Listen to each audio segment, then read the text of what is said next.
Армағазақ кеше айтып үлгермедім. Негізі мына 15-нен 29-на шейін крещенский морозы деп жатады ғой. Бұл біздің ата-бабаларымыздың қыс шілдесі деген мерекесі. 29-да шейін.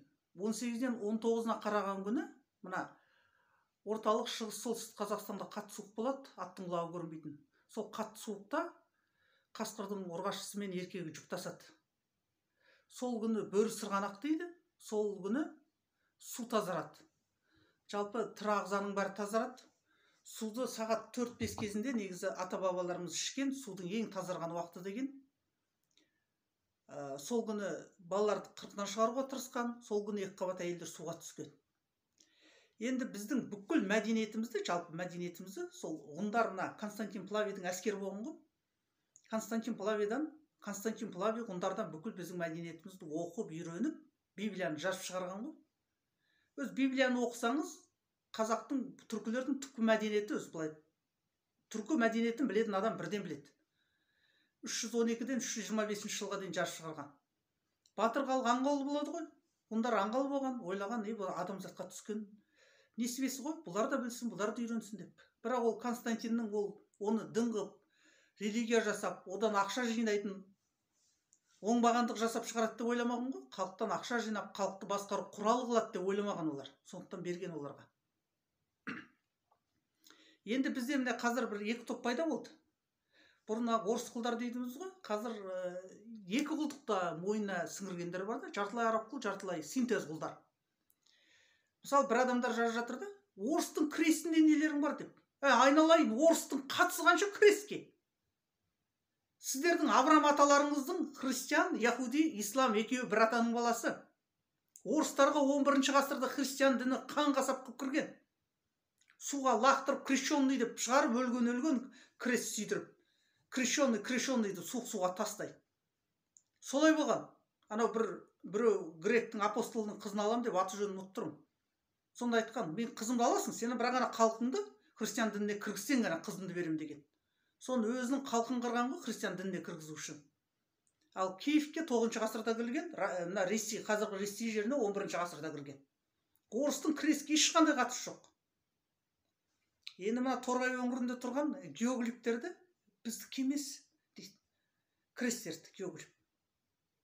Сонда Торғай өңірі, бұл құлдардың айтуынша, Торғай өңірі Ресейдің жері екен. Ол крест біздікі болмас, енді Ресейдің жері ғой. Біздің ою текемет сырмақтардағы оюлардың бәрін біз Ресейден қарыз сұрап алыппыз. Кезінде указной молдалар қазақты бүкіл мәдениетін жоққа тырысуға тырысқан ғой, жоқ қылғанға. Мыналар солардың мұрагерлері. Бұлар халықтың жауы. Бізге еш нәрсе керегі жоқ, ол Жириновский, Никоновты жауыз деп. Өзіміздің ішімізде жаулар толып жатыр да. Және қазақша сөйлейтін жаулар. Бүкіл мәдениетті жоққа шығарып. Біз өз мәдениетімізді қалпына келтіріп, өз мәдениетімізді өзімізге алуымыз керек. Тіпті Ватиканның өзі Иисус Христосты, Исаны өтірік пайғамбар деп жатыр. Өтірік расул ондай болмаған деп. Енді өтірік екені анық көрініп тұр ғой. Ватикан өзі бас тартып жатыр. Ана крест Христостан деп солай деп айтады ғой бұлар. Бұның бәрі өтірік екені білініп тұр, бізден алынғаны білініп тұр бұлардың. Толық өзі Библияны оқысаң, тура біздің түркілердің мәдениеті. Енді шыршаны ол бір шығады. Айналайындар, Иса пайғамбар Палестина мен Египет өтірік пайғамбар болса да, өтірік расул болса да, Египеттен Палестинада қайдағы шырша? Египет пен Палестинада қайдағы ондай тастай су тазаратын? Крещенский морозы дейтіндей, онда қайдағы су жақта? Крещенский морозы біздің Алтайда ғана болады, біздің жерде ғана болады. Жұмақ, жер үйік деп біздің жерді айтады. Ол ана Авраамдық діндер жасап шығарған ғой, оларда бұндай жер жоқ, оларда жер үйік жоқ, ол біздің жеріміз. Енді көптеген сұрақтар келіп жатыр екен, оны тікелей эфирде айтамын. Әл-Фараби туралы мына эфир қысқа айта алмаймын. Кеше айтуым керек еді, негізі кеше су ішетін күн еді. Бүкіл ағза тазаратын, судың ағзасы тазарып, судың ең таза күні болатын. Сол бауырлар, мәдениетімізді өзімізге қайтаруымыз керек. Басымызбен қабырғаны ұрсақ та, бүкіл мәдениетімізді өзімізге қайтаруымыз керек. Екі түрлі жаулар қазір, екі түрлі жаулар бүкіл мәдениетімізге соққы беріп жатыр. Кезінде Ресейдің указной молдалары бүкіл мәдениетті жоққа шығаруға тырысқан. Одан совет заманы.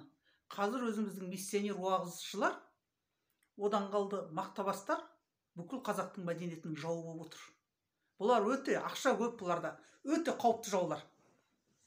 Бұлар әкесінде, шешесінде, бауырында бәрін сататын жаулар. Кезінде Өзбек хан туған бауырларын дін үшін 100-ден артық бауырын бір күнде өлтірген ғой. Мыналар сондай жаулар. Аман болыңыздар.